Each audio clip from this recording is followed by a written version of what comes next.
As it is BRS గా అలాగే వస్తుందా? ఎవరితోనూ మెర్చో పని లేదు, పాట లేదు. ముఖ్యమంత్రిగా చేసే పని చేయమంటే పని చేతగాక ఇవాళ గతంలో హరీష్ రావు, కేటీఆర్ పదే పదే ఢిల్లీకి వెళ్ళొచ్చినప్పుడు మిగతా ఏ బీఆర్ఎస్ లీడర్లు లేరు. కంటెంప్ట్ ద కోర్ట్ అండి ఇటువంటి థర్డ్ క్లాస్ మాటలు మాట్లాడటము.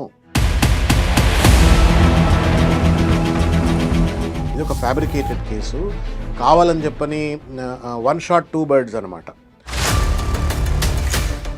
ఆ అద్దాలు, కోపం అనే అద్దాలు పెట్టుకొని, కక్ష అనే అద్దాలు పెట్టుకొని, అక్కసు అనే అద్దాలు పెట్టుకొని ట్రూత్ను చూసినప్పుడు ఆయనకి నెగిటివ్ కనబడతా ఉంది. నేనేమంటున్నా, అద్దాలు తీసి చూడండి, ట్రూత్గా చూడండి. మంచి ఇష్యూస్ ఏమైనా పట్టుకోరు భయ్, ఈ పనికిరాని ఇష్యూస్ పట్టుకొని దాని చుట్టూ తిరిగి రాజకీయం చేస్తే దానివల్ల పార్టీకి కూడా లాభం లేదు. మేము కూడా చేసినాం కాంగ్రెస్ పార్టీలో రాజకీయాలు. వచ్చిండు లాస్ట్ మూమెంట్ చీమలు పెట్టినప్పుడు అలా పాము వచ్చినట్టు వచ్చిండు, రప్పున అధికారం సంపాదించిండు. ఇప్పుడు తెలంగాణ తల్లి విగ్రహ ఏర్పాటుకు సంబంధించి ఈ రోజే భూమి పూజ జరిగింది, శంకుస్థాపన జరిగింది, సెక్రటేరియట్ లో ఏర్పాటు చేస్తున్నారు. దురదృష్టం ఏంటంటే తెలంగాణ ఉద్యమంలో లేని వ్యక్తి వాళ్ళ తెలంగాణ రాష్ట్రానికి ముఖ్యమంత్రి అయిపోయినాడు. రేవంత్ రెడ్డికి చంద్రబాబు నాయుడు దగ్గర పోయి తెలుగు తల్లి విగ్రహం బాగాలేదని చెప్పే ధైర్యం ఉందా? మూర్ఖత్వం. నీకు సంబంధం లేదు మూమెంట్ తోటి, నీకెందుకు తెలంగాణ తల్లి గురించి మాట్లాడాలి? బలిదేవత సోనియా గాంధీ అన్నాక చెంపలేసుకొని నేను రాజీవ్ గాంధీ గారి పట్ల గౌరవం ఉందని హైటెక్ సిటీ దగ్గర 100. బట్ నిన్న బయటకు వచ్చిన తర్వాత మాట్లాడినటువంటి మాటలు, నేను మొండిని, ఇప్పుడు నేను జగమొండిలాగా వడ్డీతో సహా చెల్లించాలనే మాట.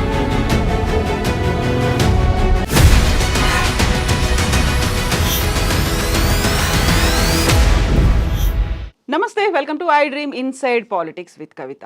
లిక్కర్ కేసులో అరెస్ట్ అయ్యి బెయిల్ మీద విడుదలయ్యి కవిత హైదరాబాద్కి చేరుకున్నారు. ఆ తర్వాత జరగబోయేటువంటి పరిణామాలు ఎలా ఉండబోతున్నాయి, రాజకీయంగా ఎలాంటి మార్పులు రాబోతున్నాయి, అటు కాంగ్రెస్ ఇటు బీజేపీ ఇద్దరు బీఆర్ఎస్ ఎవరితో లాలూచి అయిందో చెప్తూ వస్తున్నారు, ఆరోపణలు చేస్తున్నారు, ప్రత్యారోపణలు కొనసాగుతూ వస్తున్నాయి.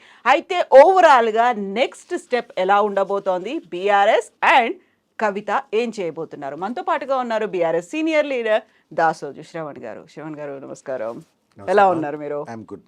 సో తెలంగాణలో బీఆర్ఎస్ పార్టీ నెక్స్ట్ ఏం చేయబోతోంది, ఏం జరగబోతోంది అసలు బీఆర్ఎస్లో? అంటే బీఆర్ఎస్ తప్పనిసరిగా ఒక బలమైనటువంటి ఒక శక్తి.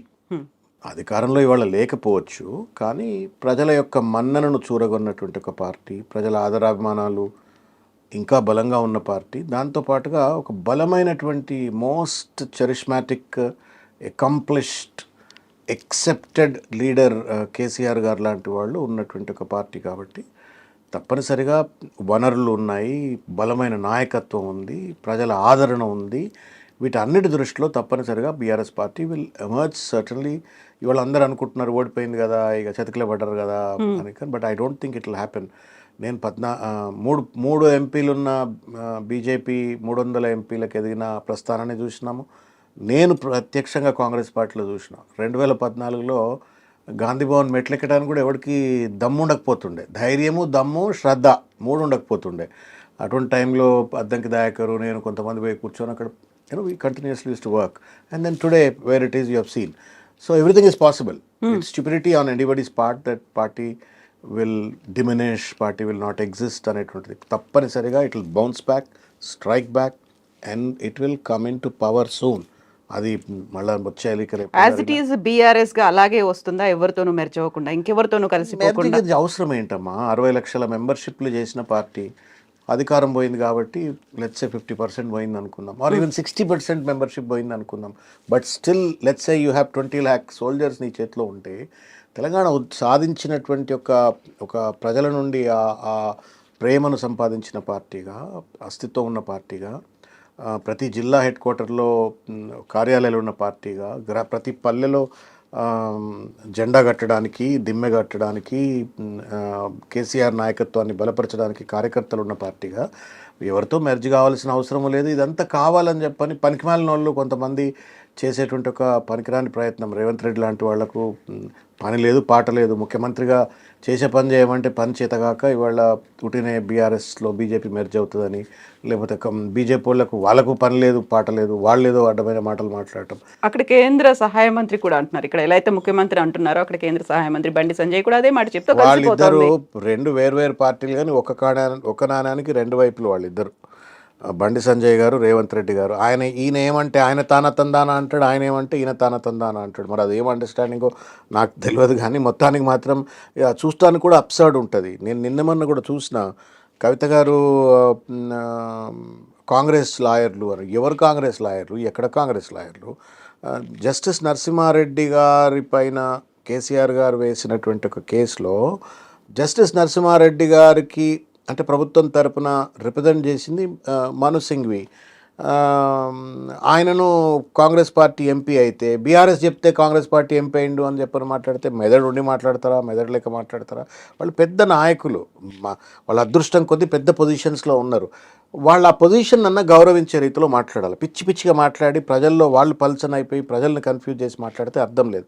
రెండవదమ్మా, ఇప్పుడు రోద్గి ఎవరైతే ముకుల్ రోద్గి ఎవరైతే నిన్న ఆర్గ్యూ చేసినారో, ఆయన భారతీయ జనతా పార్టీ 2014లో అధికారంలోకి వచ్చిన తర్వాత the first attorney general of India appointed by none other than Shri Narendra Modi ji. So does it mean that Narendra Modi గారే ముకుల్ రోద్గిని చెప్పి ఆర్గ్యూ చేయించిండా? అటు కాంగ్రెస్కు బుద్ధి జ్ఞానం లేకుండా రేవంత్ రెడ్డి గారి టీం అట్లే మాట్లాడుతూ ఉంది, బండి సంజయ్ గారి టీం అట్లే మాట్లాడుతూ ఉంది. వాళ్ళిద్దరికి కూడా కొంత సెన్సెస్కి రావాలా, రియాలిటీని అర్థం చేసుకొని మాట్లాడాలా. క్లారిటీ లేకుండా ఇష్టం వచ్చినట్టుగా మాట్లాడుతూ ఉన్నారు. దయచేసి ఈ పనికిరాని మాటలు బంద్ చేసుకొని ప్రజలకు ఉపయోగపడేటువంటి ఒక పబ్లిక్ పాలసీ మీద, ప్రజల అభివృద్ధి మీద, ప్రజా సమస్యల మీద వాళ్ళు ఏమైనా మాట్లాడితే అర్థం ఉంది. కానీ వీటి వల్ల ప్రజలకు ఉపయోగం లేదు, వాళ్ళ పార్టీలకు కూడా ఉపయోగపడదు. వాస్తవం చెప్పాలంటే ఈవెన్ వాళ్ళ ప్రాబల్యాన్ని పెంచుకోవడానికి కూడా ఉపయోగపడదు. పలుచన అవుతున్నారు తప్ప ప్రాబల్యం పెంచుకోవట్లేరు వాళ్ళిద్దరు. అయితే అండర్స్టాండింగ్ బీఆర్ఎస్ పార్టీకి ఎవరితో ఉంది? ఎందుకంటే నిన్న తనకి బెయిల్ వస్తుంది అనేటువంటి మాట చాలా బలంగా నమ్మారు, అది ముందు నుంచి చెప్తూ వస్తున్నారు. గతంలో హరీష్ రావు కేటీఆర్ పదే పదే ఢిల్లీకి వెళ్ళొచ్చినప్పుడు మిగతా ఏ బీఆర్ఎస్ లీడర్లు లేరు, అప్పుడు మాత్రం వెళ్ళి మాట్లాడుకొని వచ్చారు. నిన్న మాత్రం సహచర ఎమ్మెల్యేలు కావచ్చు, ఎంపీలు కావచ్చు, మిగతా అంతా బీఆర్ఎస్ క్యాడర్తో కలిసి వెళ్ళారు. వెళ్లే ముందు నుంచి చాలా గట్టిగా చెప్తూ వస్తున్నారు, ఈసారి కవిత రాబోతోంది, కవితను మేము తీసుకొస్తున్నాము. సో అక్కడ ఒక పక్కాగా ఒక అండర్స్టాండింగ్ అనేది ఉంది, అందువల్లే అనేది. అది కూడా ఒక కురచ మనస్తత్వంతో ఆలోచించేదమ్మా. I was also with last time hearings అయినప్పుడు నేను కూడా ఢిల్లీలో ఉన్నాను. కేటీఆర్ గారు, హరీష్ రావు గారు ఢిల్లీలో ఉన్నప్పుడు నేను కూడా వారితో ఉన్నాను. I also have followed up the proceedings, how it go. సుప్రీంకోర్టులో నా కేసు అయితే కూడా కోదండరామ్ ఈ పంచాయతీ అయినప్పుడు, నా ఎమ్మెల్సీ పంచాయతీ అయితే కూడా నేను కూడా పోయి 3 రోజులు ఢిల్లీలో ఢిల్లీలో కూర్చొని సుప్రీంకోర్టును మేనేజ్ చేసినట్ట? లేకపోతే what nonsense are a talking? They contempt of the court అండి ఇటువంటి థర్డ్ క్లాస్ మాటలు మాట్లాడటము. నేను పోయి బీజేపీని కలిసి వస్తే కేటీఆర్ గారు పోయి బీజేపీ వాళ్ళని కలిస్తే బీజేపీ వాళ్ళు జడ్జికి చెప్తే జడ్జి ఫేవరబుల్ జడ్జిమెంట్ ఇచ్చినట్టు బొక్కలో వేయాలి వీళ్ళందరినీ. Nobody is taking cognizance of these things. Unfortunately, you are making third-rate attributions, negative attributions to Supreme Court. అది కూడా ఎవరు? ఎంపీలలో స్థానంలో ఉన్నవాళ్ళు, పెద్ద పెద్ద రాజకీయ పదవుల్లో ఉన్నవాళ్ళు ఏం చెప్తా ఉన్నారు? బీజేపీని మేనేజ్ చేసి బీజేపీతో సంబంధం పెట్టుకొని సుప్రీంకోర్టును మేనేజ్ చేసిందంటే బీజేపీ చేతిలో సుప్రీంకోర్టు తోలుబొమ్మ అని ఎంపీలు ఉన్నవాళ్ళు, ముఖ్యమంత్రులు ఉన్నవాళ్ళు మాట్లాడుతుంటే ఐ విష్ సుమోటోగానన్నా ఇటువంటి వ్యాఖ్యల పట్ల సుప్రీంకోర్టు యాక్ట్ చేయాలి. పిచ్చి పిచ్చిగా మాట్లాడి ప్రజలకు మొత్తం న్యాయ వ్యవస్థ మీద నమ్మకం పోయేటువంటి రీతిలో మాట్లాడుతున్నారు. బుద్ధి ఉండి మాట్లాడాలా. నిన్న మీరు సుప్రీంకోర్టు ప్రొసీడింగ్స్ 1.5 hours జరిగింది. నేను as a student of law నేను నిన్న మొత్తం ప్రొసీడింగ్స్ అంతా చూసిన, రైట్ ఫ్రమ్ ఫస్ట్ వర్డ్ నుంచి లాస్ట్ వర్డ్ వరకు చూసిన. జడ్జి లేచిపోయేంత వరకు అట్లనే కళ్ళ అప్పగించి చూసిన, రాసుకున్నా. అది మొత్తం ప్రొసీడింగ్స్ కనుక ఎవరైనా విన్నట్టయితే చాలా స్పష్టంగా మీకు అర్థమవుతుంది ఇది ఒక ఫ్యాబ్రికేటెడ్ కేసు అని.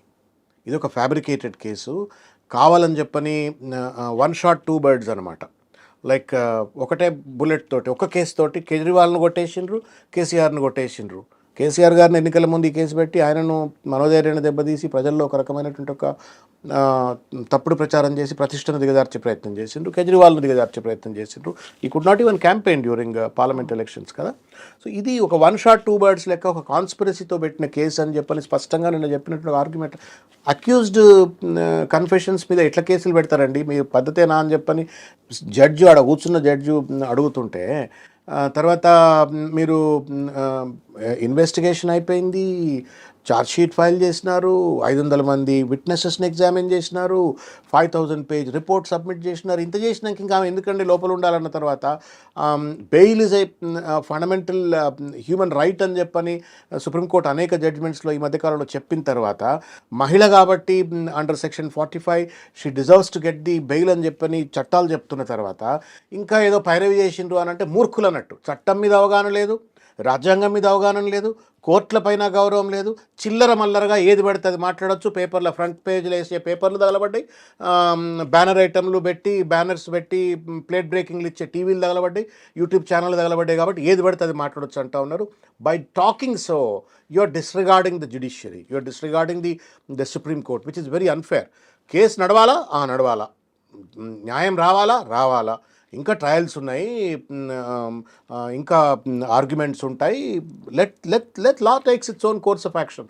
ఉట్టుట్టుగానే అట్లా పనికిరాని మాటలు రాజకీయ నాయకులుగా ఉండి మాట్లాడి రాజకీయాన్ని పల్సగా చేయడంతో పాటు న్యాయ వ్యవస్థను పల్చజేసేటువంటి ఒక రీతిలో మాట్లాడటం కరెక్ట్ కాదు అని నేను భావిస్తా ఉన్నాను. ఇప్పుడు ఒక పసలేని కేసు ఒకే దెబ్బకు 2 పిట్టలు అన్నట్టుగా అటు అరవింద్ కేజ్రీవాల్ ఇక్కడ బీఆర్ఎస్ కేసీఆర్ అనుకున్నప్పుడు ఎన్నికల్లో ఫలితాలు అయితే అందులో దానికి తగ్గట్టుగా క్లియర్గానే కనిపించాయి. They could not win. ఇక్కడైతే ఒక పార్లమెంటు స్థానాల్ని బీఆర్ఎస్ పార్టీ గెలుచుకోలేకపోయింది. ఇప్పుడు కవిత బెయిల్ మీద బయటకు వచ్చిన తర్వాత పబ్లిక్ దగ్గర నుంచి రియాక్షన్ ఎలా ఉంటుందని మీరు అనుకుంటున్నారు? మొన్న పెట్టినటువంటి కేసు ఇంపాక్ట్ చాలా తీవ్రంగా కనిపించింది, దాని ప్రభావం కూడా కనిపించింది ఫలితాల రూపంలో అనుకున్నప్పుడు. ఇప్పుడు ఇమ్మీడియట్గా అది టర్న్అవుట్ అయిపోతుందా? నిజంగానే కవితని ఇందులో ఇరికించారు అనే భావన, లేకపోతే కేసీఆర్ని దెబ్బతీయడానికి కవితను ఉపయోగించుకున్నారు అనే భావన ప్రజలు ఆలోచిస్తున్నారా ఆ విధంగా? ఇప్పుడు ప్రజలు ఏం ఆలోచిస్తున్నారు అనేటువంటిది మనందరికంటే విఘ్నులు ప్రజలు. కాబట్టి వాళ్ళు ఏం ఆలోచిస్తున్నారు అని చెప్పడం కంటే సత్యం ఏంటి అనేది ఇంపార్టెంట్. సత్యాన్ని ఎవరికి దోచినట్టు వాళ్ళకి నచ్చిన విధంగా అన్వయించుకోవచ్చు. కానీ but truth is it's a false case. ఎందుకు ఫాల్స్ కేస్ అంటే the fact of the matter is that with the new policy that he's been, ఇప్పుడు వీరు చెప్పడం వల్ల ఆ పాలసీ పెట్టిండ్రు అనేటువంటిది ఒక పాయింట్. ఆ పాలసీ వల్ల 9,000 కోట్ల రూపాయల లాభం వచ్చింది అని కేజ్రీవాల్ నెత్తి మీద నోరు పెట్టుకొని మొత్తుకుంటా ఉండే. As a head of the chief government ఒక ముఖ్యమంత్రి హోదాలో కూర్చొని ఈ పాలసీ వల్ల 9,000 కోట్ల రూపాయల లాభం వచ్చింది, ఇది తప్పుడు కేసు అని చెప్పని ఆయన మొత్తుకుంటుంటే ఆయనకు మద్దతుగా దేశవ్యాప్తంగా ఉన్నటువంటి వాళ్ళ బీజేపీ తప్ప అన్ని రాజకీయ పార్టీలు ఆయనకు మద్దతుగా ఉన్నాయి, ఇంక్లూడింగ్ రాహుల్ గాంధీ, సోనియా గాంధీ, ప్రియాంక గాంధీ, కాంగ్రెస్ పార్టీ పెద్దలు, పెద్ద పార్టీలన్నీ కూడా ఇవాళ ఆయనకు మద్దతుగా ఉండి తప్పుడు కేసు అని చెప్తున్నట్టు ఒక తరుణంలో నమ్ముతారా తెలంగాణ ప్రజలు? నమ్ముతారా? రేవంత్ రెడ్డి నమ్ముతాడా? రేవంత్ రెడ్డి బుర్రలో కుమ్మరి పురుగు తిరిగి నమ్మడా అంటే ఎవడేం చెప్పలేడు. ఇప్పుడు తివిరి ఇసుక నుండి తైలంబు తీయవచ్చు కానీ మూర్ఖుడి మనసు రంజింపజేయలేమని చెప్పని రాహుల్ గాంధీ నమ్ముతున్నాడు తప్పుడు కేసు అని, రేవంత్ రెడ్డి నమ్ముతలేడు. మరి ఏం చేయాలా? రాహుల్ గాంధీ గారు నమ్ముతున్నారు, ఆయనకు విజ్ఞత ఉన్నది. అంటే అది జాతీయ స్థాయి, ఇది రాష్ట్ర స్థాయి ప్రయోజనాలు అయి ఉండొచ్చు కదా. తల్లి నేను అందుకే అన్నా, ట్రూత్ అనేది ఒకటి ఉంటుంది, సత్యం అనేది ఒకటి ఉంటుంది.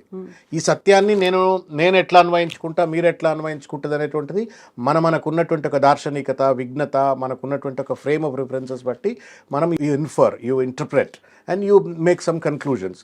రాహుల్ గాంధీ గారు కన్క్లూడ్ చేసుకుంటా ఉన్నారు. ఈ కాంగ్రెస్ పార్టీ పెద్ద నాయకుడిగా రాహుల్ గాంధీ గారు అంటా ఉన్నారు, ఈ తప్పుడు కేసు అని అంటా ఉన్నారు ఢిల్లీలో, అందుకే కేజ్రీవాల్కి మద్దతు ఇస్తూ ఉన్నారు. సోనియా గాంధీ గారి తప్పుడు కేసు అని అంటా ఉన్నారు. రేవంత్ రెడ్డికి ఏంది గుణం గుడిచెట్టది కాబట్టి ఆయన ఇది తప్పుడు కేసు. ఎందుకు? కేసీఆర్ మీద కోపము, కవిత మీద కోపం.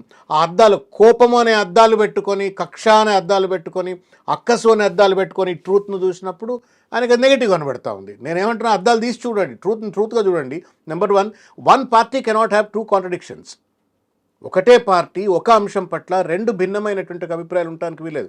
మామూలు కార్యకర్తకు ఉండొచ్చు, కానీ ఒక ముఖ్యమంత్రి హోదాలో కూర్చున్న వ్యక్తి, స్పెషల్ ఇన్వైటీ సిడబ్ల్యూసీలో కూర్చున్నటువంటి ఒక వ్యక్తి, chief of the CWC like Sonia Gandhi or Kharge or Rahul Gandhi or Priyanka Gandhi, they have an opinion, a belief that it is a false case, కేజ్రీవాల్ను తప్పుడుగా ఇరికిచ్చినారు అని చెప్పిన తర్వాత ఎక్కడో A3, A4, A5లో ఉన్నటువంటి ఒక కవిత మాత్రం కరెక్టే, తప్పు చేసింది, కరెక్ట్ కేసే అని చెప్పని రేవంత్ రెడ్డి అంటుంటే ఈ కాంట్రడిక్షన్స్ దయచేసి ప్రజలు అర్థం చేసుకుంటారని నేను అనుకుంటున్నా.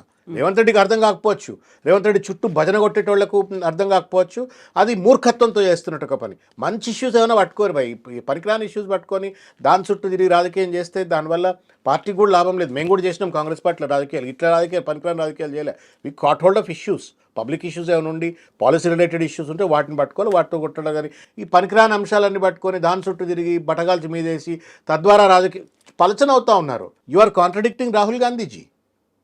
రాహుల్ గాంధీ గారిని కాంట్రడిక్ట్ చేస్తూ ఉన్నారు మీరు, సోనియా గాంధీ గారిని కాంట్రడిక్ట్ చేస్తూ ఉన్నారు. నేషనల్ అలయన్స్లో ఉన్నాడు కేజ్రీవాల్, జైల్లో ఉన్నాడు పాపం. మీరు రేవంత్ రెడ్డి ఆ కేసు కరెక్టే అని చెప్పని మాట్లాడితే అక్కడ ఏం అర్థం పోతుంది చెప్పండి? ఏమర్థం పోతుంది? సిసోడియా బయటకు వచ్చినాడు, ఆయన కూడా బీజేపీతో కొల్లుడై బయటకు వచ్చినట్ట. కాబట్టి ప్రజలు ఇవన్నీ అర్థం చేసుకుంటారని నేను అనుకుంటా ఉన్నాను, ట్రూత్ అర్థమవుతుందని నేను అనుకుంటా ఉన్నాను. బండి సంజయ్ కూడా కొద్దిగా మైండ్ అప్లై చేసి మాట్లాడాలా. ఆర్గ్యూ చేసిన జడ్జి అడ్వకేటు రోద్గి, కాంగ్రెస్ అడ్వకేట్ అని అంటే కాంగ్రెస్ అడ్వకేట్ అనగానే జడ్జి విన్నాడా అంటే ఏమంటున్నావు? అందుకే కదా అభిషేక్ మను సింఘ్వీకి మీరు మద్దతు లాగానే యునానిమస్ గా ఎలక్ట్ అయ్యేలా హెల్ప్ చేశారు అనేది. అరే అమ్మా, ఇప్పుడు మేము ఎంపీని పెడితే మాకు వచ్చేటట్టుంటే మేము పెడతాం, ఏమున్నది అందులో? ఉన్నటువంటి ఎమ్మెల్యేలకు వీ డోంట్ గెట్. అట్లుంటే నేనే నిలబడుతుంటే పోయి నాకు ఏమని అడుగుతుంటే నాకు అట్లుంటే నేనే ఫస్ట్ పోయి లైన్ నిలబడి సార్ దండం పెట్టి సార్ నాకు ఇచ్చేయండి నేను పోతా ఢిల్లీకి అని అంటుంటే. అట్లా లేదు కదా, స్కోప్ లేదు కదా. అయితే ఇప్పుడు మీరు 1 సీట్ 119 మంది ఎమ్మెల్యేలు ఓట్లేయాలా? ఎట్లా వస్తుంది మాకు? అర్థం లేదు ఆయన మాట్లాడటానికి. మరి ఆయన ఎందుకు పెట్టలే క్యాండిడేట్? మరి బండి సంజయ్ ఎందుకు పెట్టలే? నాకు 39లో 6 పోయినట్టున్నారు కదా, నాకు 30 ఉన్నట్టున్నారు ఇప్పుడు, 32 33 ఉన్నట్టున్నారు. మరి ఆయన దగ్గర కూడా ఉన్నారు కదా 8 మంది, ఆయన ఎందుకు పెట్టలే? మరి ఉట్టిగానే పెట్టాల్సి ఉంటుంది కదా ఎవరినో ఒక ఎంపీ క్యాండిడేట్. ఆ 8 మంది అయితే నీకు ఓట్లు వేసుకోవాల్సి ఉండే కదా, నువ్వెందుకు ఎట్లా ఓట్లేలే మరి అనొచ్చా? బండి సంజయ్ కూడా రేవంత్ రెడ్డితో కొల్లుడైందా? మరి అర్థం లేని ఆర్గ్యుమెంట్స్ ఇవి, అన్టెనబుల్, ఇర్రెలవెంట్, మీడియాకర్ ఆర్గ్యుమెంట్స్ ఇవి. రేవంత్ రెడ్డి గారు చేసినా బండి సంజయ్ గారు చేసినా ఇవి అన్టెనబుల్, కరెక్ట్ కాదు ఇవి. ప్రజల కడుపు నింపే ముచ్చటేమైనా మాట్లాడరు భయ్, ఎందుకు ఎంత పనికిరాని మాటలు? సో పనికిరాని ఇష్యూస్ అని మీరు అంటున్నప్పుడు ఇప్పుడు తెలంగాణ తల్లి విగ్రహ ఏర్పాటుకు సంబంధించి ఈరోజే భూమి పూజ జరిగింది, శంకుస్థాపన జరిగింది, సెక్రటేరియట్లో ఏర్పాటు చేస్తున్నారు. ఎలా చూస్తోంది బీఆర్ఎస్ పార్టీ? అది కూడా ఒక పెద్ద మూర్ఖత్వం అమ్మ. ఇప్పుడు రేవంత్ రెడ్డి గారికి ఏంటంటే తెలంగాణ ఉద్యమం మీద కోపం, ఆయన ఉద్యమంలో లేడు. దురదృష్టం ఏంటంటే తెలంగాణ ఉద్యమంలో లేని వ్యక్తి వాళ్ళ తెలంగాణ రాష్ట్రానికి ముఖ్యమంత్రి అయిపోయినాడు. ఎప్పుడైతే లక్షలాది మంది ప్రజలు రోడ్ల మీదకి వచ్చి తెలంగాణ ఉద్యమం చేస్తున్నప్పుడు, లాఠీలు తింటున్నప్పుడు, తూటాలు తింటున్నప్పుడు, బాష్పవాయులకు ఎదురొడ్డి తెలంగాణ ఉద్యమంలో భాగస్వాములు అవుతున్నప్పుడు ఆయన ఆంధ్ర పాలకుల దగ్గర గులాంగిరి చేస్తూ బతికిండు. ఆయన ఆఖరికి తెలంగాణ ఉద్యమకారుల మీద తుపాకీ పట్టుకొని రైఫిల్ పట్టుకొని కొట్లాడుతుందుకు సంపుతందుకు అని చెప్పని బయలుదేరినటువంటి ఒక దుష్ట మనస్తత్వం ఉన్నటువంటి ఒక పెద్ద మనిషి ఆయన ఇవాళ తెలంగాణ తల్లిని గౌరవిస్తాడని నేను అనుకోవడంలో నేను అనుకోవట్లేను. సగౌరవంగా సచివాలయంలోనే ఏర్పాటుకునేది స్టూపిడిటీ అమ్మ. ఆయన ఇప్పుడు ఆయనకి తెలియదు. ఆయనకి నువ్వు తెలంగాణ తల్లిని ముట్టుకోవాల్సిన అవసరం ఏందమ్మా? ఎందుకు 2 అంశాలు ఇక్కడ మీరు మంచి చర్చ పెట్టినారు. I wanted it to little deeply talk about it. KCR గారు 125 ఫీట్ల అంబేద్కర్ విగ్రహం, అంబేద్కర్ పేరు మీద అంత పెద్ద సెక్రటేరియట్, ఎదురుగా మెమోరియల్, మార్టియర్స్ మెమోరియల్, అక్కడే తెలంగాణ తల్లి. There is a purpose, there is a philosophical ideological concept behind that. 125 ఫీట్ల అంబేద్కర్ సాక్షిగా, భారత రాజ్యాంగం సాక్షిగా అంబేద్కర్ పేరు మీద ఉన్న సెక్రటేరియట్ రాజ్యాంగానికి స్ఫూర్తిగా, రాజ్యాంగాన్ని అమలు చేస్తూ పరిపాలన కొనసాగిస్తుంది. ఆ పరిపాలన కొనసాగించేటప్పుడు అమరవీరుల త్యాగాలను నిరంతరం నేను గుర్తుపెట్టుకుంటా. వాళ్ళ త్యాగాల వల్లే నాకు రాష్ట్రం వచ్చింది అని చెప్పని ఇవాళ కాదు, ఇంకా రేపు భవిష్యత్తులో ఎవడైనా పాలకుడు ఉంటే కూడా ఆయన గుర్తు రావాలి. వాళ్ళ చావు వల్ల, వాళ్ళ త్యాగాల వల్ల, వాళ్ళ రక్త తర్పణం వల్ల రాష్ట్రం వచ్చింది అనేటువంటి ఒక భావన, ఆ బాధ్యత పాలకుడికి ఉండాలని చెప్పని అక్కడ ఉంది. అదేవిధంగా తెలంగాణ ఉద్యమానికి ఒక great symbolic icon was Telangana తల్లి స్టాచ్యూ. మనం అందరం ఆ తల్లి దగ్గర నిలబడి జై తెలంగాణ అనుకొట్టి ఉద్యమాలలో భాగస్వాములైనటువంటి వాళ్ళము. తెలంగాణ ఉద్యమానికి స్ఫూర్తినిచ్చింది. It was a symbol of Telangana movement. ఇవాళ దాన్ని డిస్టర్బ్ చేసే ప్రయత్నం చేస్తుండటంలో ఔచిత్యం ఏంటి? రేవంత్ రెడ్డి గారు రెండు దుర్మార్గమైన పనులు చేస్తూ ఉన్నారు ఆయన. ఒకటి, రాజీవ్ గాంధీని అవమానపరుస్తూ ఉన్నాడు ఆయన. అమ్మ మా నాన్నగారు చనిపోయినరు, నేను మా నాన్నగారు విగ్రహం పెట్టాలనుకుంటే, ఎక్కడన్నా ఒక ప్రదేశంలో పెట్టాలనుకుంటే, do I choose a place where there is a controversy? ఏముంది కాంట్రవర్సీ అక్కడ? తల్లి విగ్రహం తీసి నీ విగ్రహం పెడతా అంటే ఏమన్నట్టు చెప్పరి? తెలంగాణ తల్లి విగ్రహం తీసి రాజీవ్ గాంధీ విగ్రహం పెడతా అంటే కాంట్రవర్సీ కాదా? ఇప్పుడు తెలంగాణ తల్లి అనేది మనం ఒక ఐకాన్గా పెట్టుకున్నాము తెలంగాణకి సంబంధించి. తెలుగు తల్లి కాదు, మనకంటూ మన ప్రాంతానికి మన రాష్ట్రానికి ఒక తల్లి అనేది పెట్టుకున్నాము. గతంలో బీఆర్ఎస్ తీసుకొచ్చినటువంటి తెలంగాణ తల్లి ఒక రాచరిక పోకట్లో ఉంది. అలా కాదు, మేము మారుస్తున్నామని చెప్పిన తర్వాత అందరికీ ఒక ప్రతినిధిగా కనిపించట్లేదా? ఇగో అమ్మా, ఇప్పుడు రాచరిక పోగలంటే రేవంత్ రెడ్డి గారు పెద్ద రాజు లెక్క వ్యవహరిస్తూ ఉన్నాడు. మా ఇంటి ముందు చెప్పులు వేసుకోకుండా తిరిగేటోళ్ళు అనేటువంటి ఒక వ్యక్తి వాళ్ళు వచ్చి కూర్చొని రాచరికాన్ని చలామణి చేస్తూ ఉన్నాడు. అట్లా అంటే ఇక మరి మీరు నీకు అందుకే అంటా ఉన్నా కదా, ఉద్యమానికి సంబంధం లేనటువంటి ఒక వ్యక్తుల యొక్క మనస్తత్వంతో చూస్తే అట్లనే కనబడుతుంది. మరి అయాలు ఎందుకు అనలేదు? తెలంగాణ ఉద్యమం కాలంలో ఈ తెలంగాణ తల్లి విగ్రహం బాగాలేదని అనలేదు నువ్వు? ఎందుకు నీకు సంబంధం లేదు? అసలు తెలంగాణ ఉద్యమే నీకు పట్టరాదు. ఇవాళ కావాలని చెప్పని తెలంగాణ రాష్ట్రం వచ్చినాక తెలంగాణ తల్లి విగ్రహం మారుస్తానటువంటి తెలుగు తల్లి విగ్రహం మారుస్తాను ఇలా? రేవంత్ రెడ్డికి చంద్రబాబు నాయుడు దగ్గర పోయి తెలుగు తల్లి విగ్రహం బాగాలేదని చెప్పే ధైర్యం ఉందా? మూర్ఖత్వం. నీకు సంబంధం లేదు మూమెంట్ తోటి, నీకెందుకే తెలంగాణ తల్లి గురించి మాట్లాడే హక్కు? ఒకటి, అక్కడ ఆల్రెడీ ఉన్న విగ్రహాన్ని ప్రజలు కోటాను కోట్ల మంది ప్రజల యొక్క ఆలోచనల మేరకు అక్కడ ఒక విగ్రహాన్ని ప్రతిష్ఠించాలని చెప్పని నిర్ణయం జరిగి డిజైన్ అయిన తర్వాత నేను దాన్ని తీసుకొని బందీ చేస్తా అంటున్నాడు. ఇవాళ సెక్రటరియట్లో బందీ చేస్తున్నాడు ఆయన. మూర్ఖత్వం. అర్థమవుతుందో అర్థం కావట్లేదో రేవంత్ రెడ్డి గారికి. స్టిపిరిటీ అది. నువ్వు తీసుకెళ్ళి they are all public symbols. ఆ పబ్లిక్ సింబల్స్ దగ్గరికి వెళ్ళి నేను ఫోటో దిగుతా, నేను దండం పెడతా, నేను నిలబడి నా తెలంగాణ ఉద్యమాన్ని గుర్తు చేసుకుంటా. నువ్వు సెక్రటరియట్లో పెడితే ఏం మెసేజ్ కన్వే చేస్తున్నావు? తెలంగాణ తల్లిని ప్రజలకు అందుబాటులో ఉండకుండా, ఆ గుర్తులు కనబడకుండా నేను బందీ చేసి పడేస్తున్నా అని చెప్పని ఆయన సెక్రటరియట్లో బందీ చేసే ప్రయత్నం చేస్తూ ఉన్నాడు. రాజీవ్ గాంధీ గారి విగ్రహం పెట్టాలమ్మా. రాజీవ్ గాంధీ గారి విగ్రహం పెట్టడానికి అంత పెద్ద గార్డెన్లో జాగలేదా? తెలంగాణ తల్లి అక్కడే ఉంటుంది, ఎదురుగా రాజీవ్ గాంధీ పెట్టి ఎవడొద్దంటున్నాను. ఈవెన్ తీయాలెందుకు? రాజీవ్ గాంధీ గారి పేరు పెట్టాలెందుకు? రాజీవ్ గాంధీ గారిని అలా బదనాం చేసే ప్రయత్నం చేయటం ఎందుకు? కాంట్రవర్సీ. నేను అది ఇంతకుముందు అదే చెప్పిన, మీరు you didn't pay attention to that. మన తల్లియో తండ్రో చనిపోతే వాళ్ళ సమాధులు కట్టాలన్నా, లేకపోతే వాళ్ళకి సంబంధించిన గుర్తులు ఎక్కడన్నా ప్రతిష్టాలని ఒక కాంట్రవర్సీ జాగలో పెట్ట నేను. అసలు కాంట్రవర్సీ రాకుండా చూసుకుంటా నేను. నీకు రాజీవ్ గాంధీ మీద ప్రేమ లేదు, రాహుల్ గాంధీని మెప్పియాలన్నటువంటి ఒక దుగ్ధలో, తెలంగాణ ఉద్యమాన్ని కించపరచాలన్నటువంటి ఒక కుట్రలో రాజీవ్ గాంధీని అడ్డం పెట్టుకొని డ్రామా ఆడుతున్నావు నువ్వు. ఇలా దట్స్ వెరీ అన్ఫార్చునేట్. మరి కోదండరామ్ గారు లాంటి వాళ్ళు ఇప్పుడు ఇలా ప్రభుత్వంలో భాగస్వాములు వాళ్ళు, మరి వాళ్ళకెందుకు నోరు రావట్లేదో నాకు అర్థం కావట్లా. రాజీవ్ గాంధీ గారి విగ్రహం, I respect Rajiv Gandhi very much. I have lot of respect for him.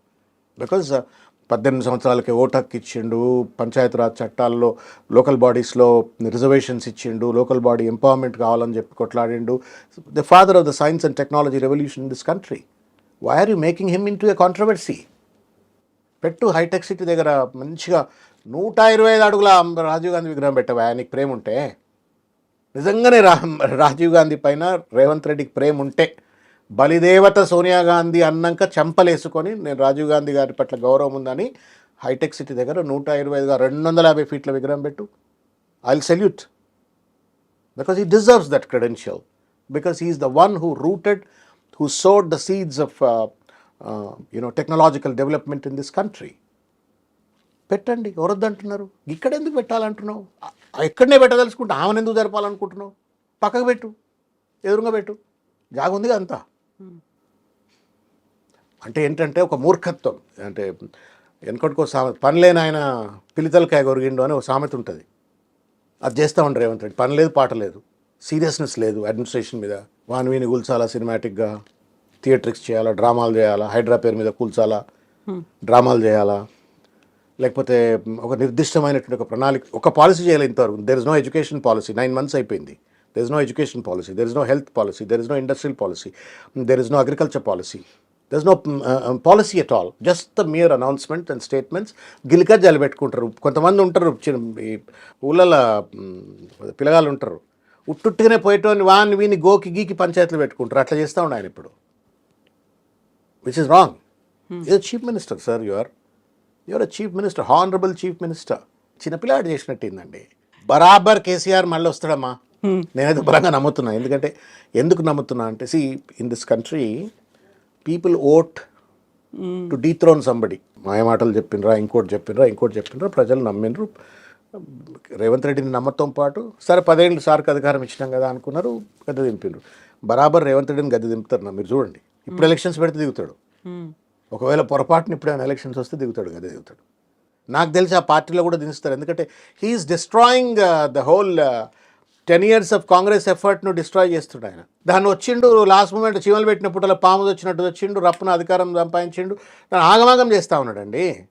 You have a responsibility, fundamental responsibility to carry forward the development, to do something tangible, sustainable, stable for the development of the state. అది పక్కకు పెట్టి నువ్వు ఏదో పిచ్చి పిచ్చిగా చేస్తూ ఉన్నాయి. So ఇప్పుడు కవిత బయటికి వచ్చిన తర్వాత, హైదరాబాద్లో వచ్చిన తర్వాత, తెలంగాణలో మళ్ళీ అడుగు పెట్టిన తర్వాత రాజకీయాల్లో మార్పులు వస్తాయా?